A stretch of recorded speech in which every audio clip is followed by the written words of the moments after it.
In my last video, somebody commented that this microphone looks like a tampon and I can't unsee it. So now I've got to cover it with something. So I have a lot of patches that were meant to go on bucket hats, but the sample was like 500 in a bag. And I'm like, I don't need that many for a sample. Anyway, I don't know what to do with these.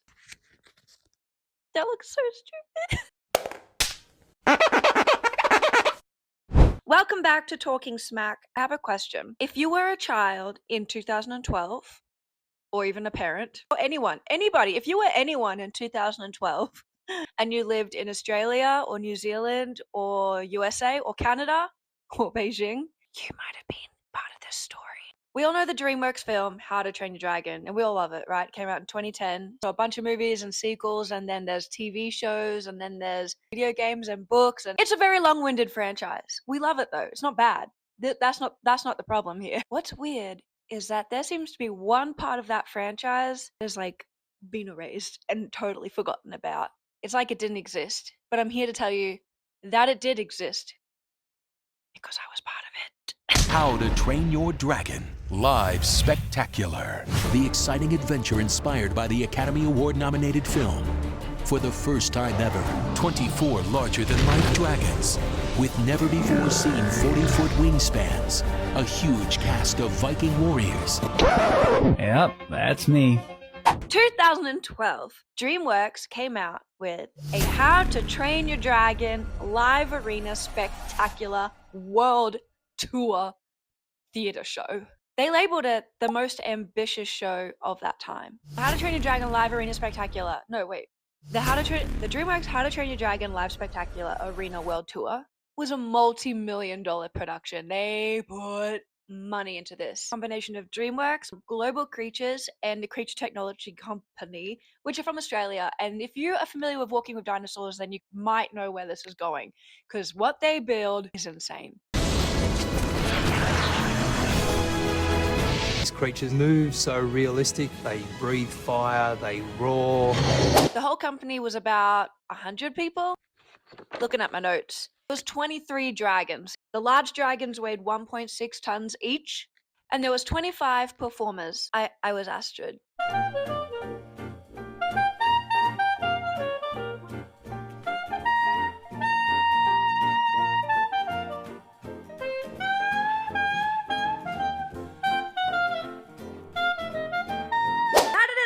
I can only really talk from a performer's perspective. And to be honest, I don't know about you, but I don't have much of a memory of when I was 19. God, I've got some sort of photos and video. 2011 when I got an audition. 18 at the time, and this was my first proper audition. I lived in Brisbane, so I actually had to fly to Sydney for my audition, and I went by myself, and it was really fun, and I honestly had a blast. I remember leaving the room feeling really good, but I also remember not really knowing much about the show because it didn't exist yet. I hadn't seen the film at that point. I don't even think I knew I was auditioning for the role of Astrid. They were looking for acrobats, circus performers, gymnasts, breakdancers, martial artists, actors, all the thespians out there that want to know the process. It was very much like group activity work. People would show off their skills, whatever, like tumbling passes they had. And then they had us do things where a dragon comes in, how do you react? So it felt like very theater games, but it was really fun. And the reason I felt very encouraged was because during the audition, the director, Nigel Jamieson, casually just called me out in front of everyone and just said, you look like her. And I was like, guys, I thought I was so cool. I had my signature look. It's always been the bangs, and then I always wore a bandana as a headband, which is my favorite because that's what Astrid's headband looks like. After the audition, I didn't hear anything for months. Nothing. It was just silent, so I just figured I didn't book it. Until I did hear something. It literally took 4 to 5 months to get a call back. I ended up having to fly back to Sydney, and then this time it was obviously a smaller group, but I remember reading some scenes between Astrid and Hiccup, and then we had to do more acting work, and then they actually put us up in a harness, and we got to... No, they didn't put us in a harness. I remember being a little bit spooked. They put us in a hand grip, flying around this room. Very high, very fast. Okay, hold on. But I guess that was necessary because I ended up doing that in the show as well. Sarah is putting on her harness to go up onto the flight track. Do the running man. You want ballet? Ballet.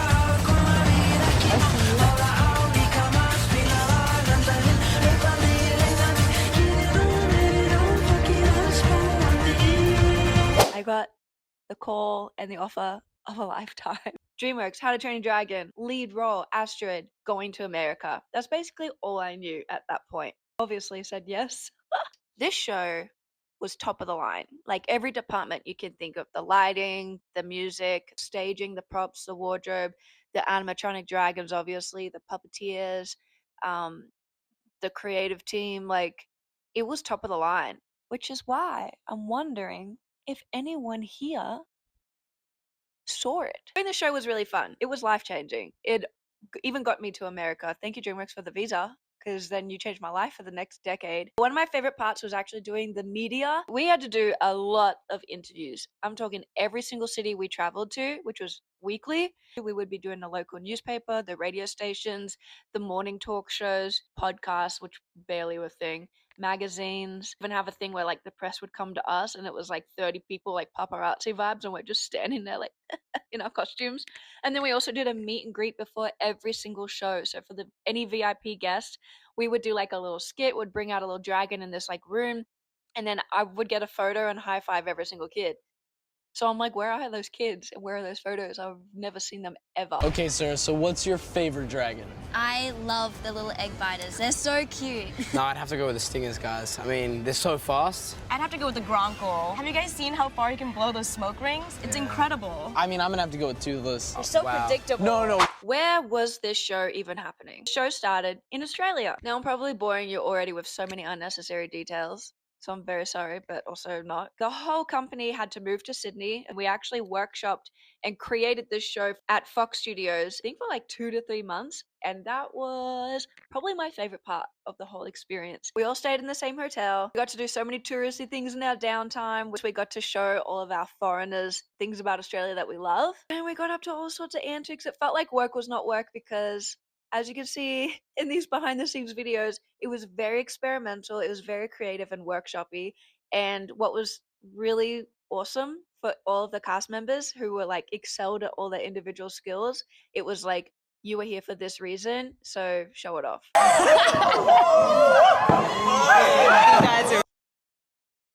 This cast was fun. It's too hard to tag everyone and mention everyone. Very interesting range of like talent, age, where we're from. And you know what? I actually do have regrets because I was one of the youngest of the group and I feel like I didn't bond with a lot of the cast.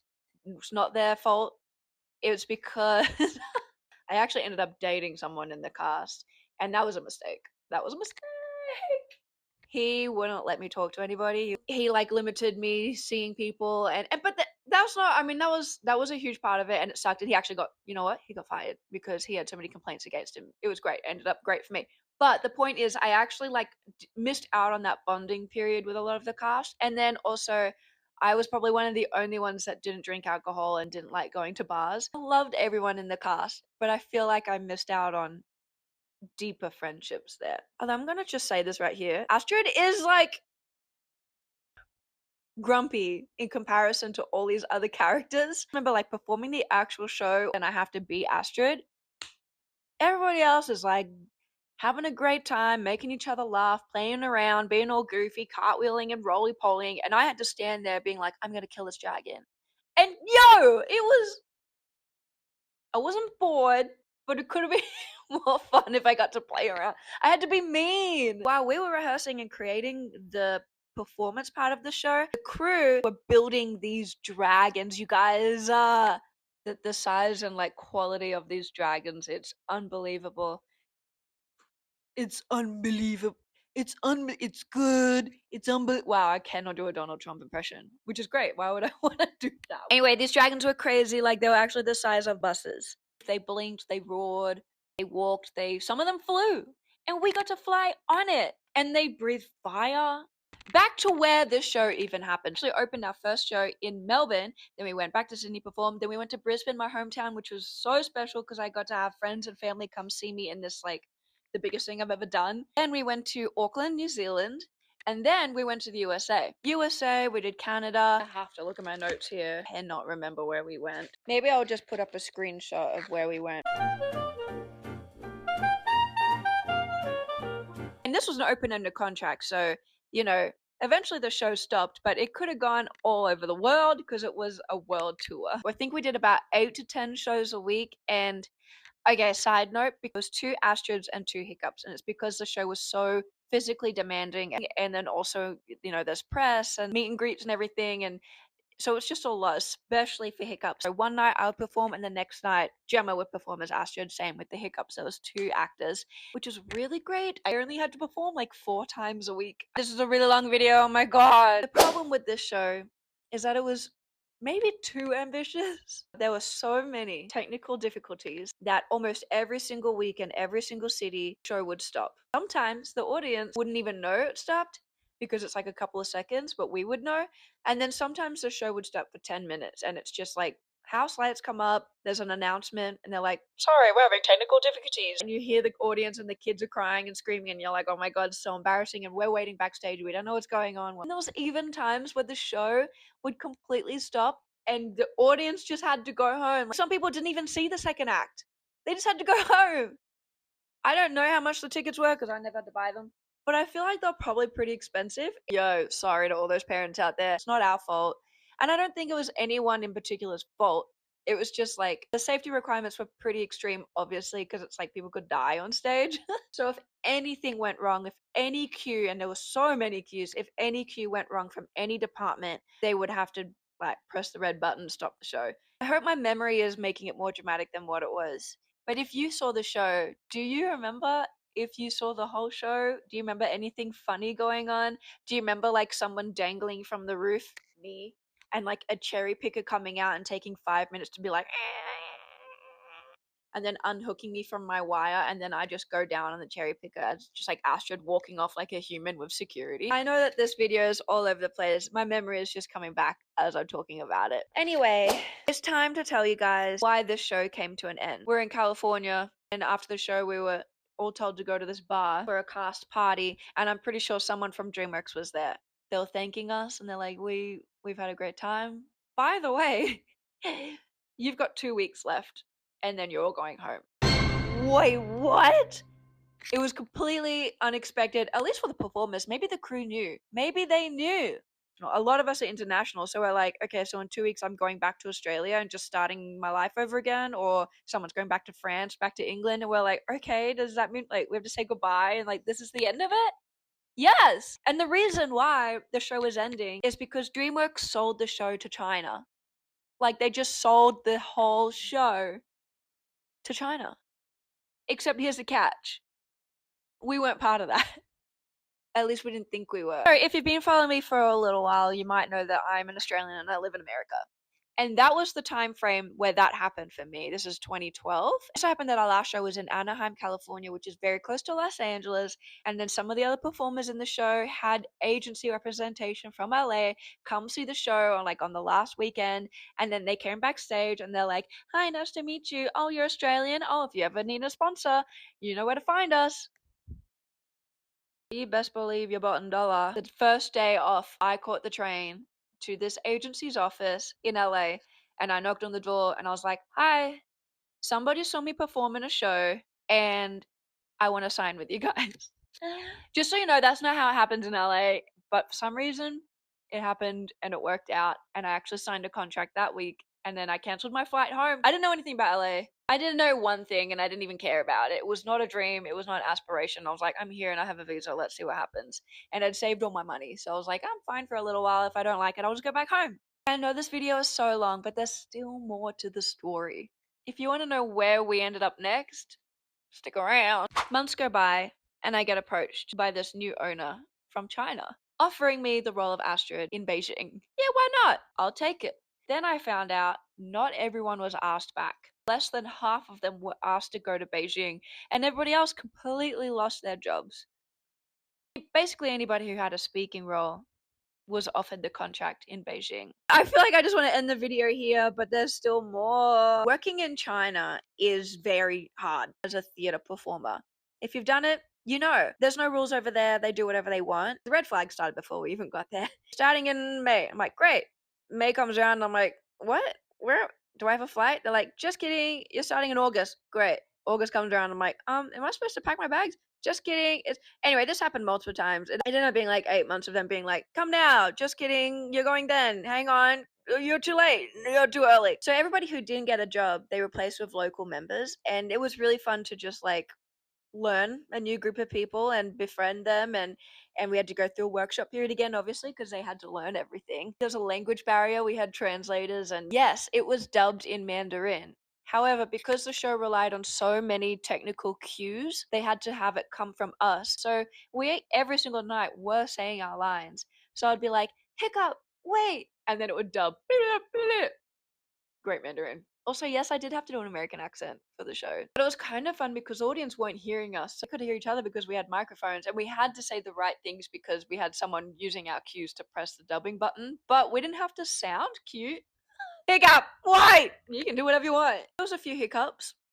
There were times where people weren't paid, times got changed and dates got changed without any communication. They would really separate the local cast with the original cast to the point where they weren't allowed to eat with us. They weren't obviously allowed to stay in the hotel with us. They actually weren't even getting paid, which we found out later on, and then we had to protest. And interesting for them to see that, I think, because they were like just happy to be part of the show, and we were all like, you're not getting paid or fed or a place to live. We only went to Beijing. We didn't travel because they actually built like a permanent tent stage. They also built this whole thing and then forgot to put a door.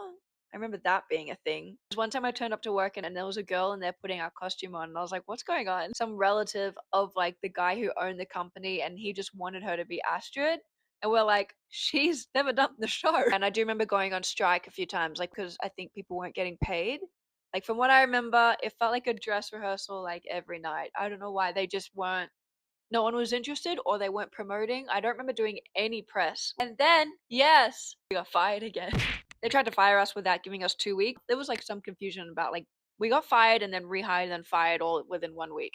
That is the end of my part of the story. The actual show equipment, like dragons included, no idea where they went. Some of the cast have like sent things to each other where like, is this our Toothless? We feel like we've seen pieces of some of our show in random places, like at a theme park. I hope that whoever this company... Yeah, we're gonna stop that right there because I continued talking for like another 25 minutes and I had no idea that I had turned my microphone off. I don't even remember what I said, but thank you for watching the video. If you have any questions, put them in the comments. Maybe I know the answer, maybe I don't. And again, I would love to know if anyone here was in the audience of this show. Bye.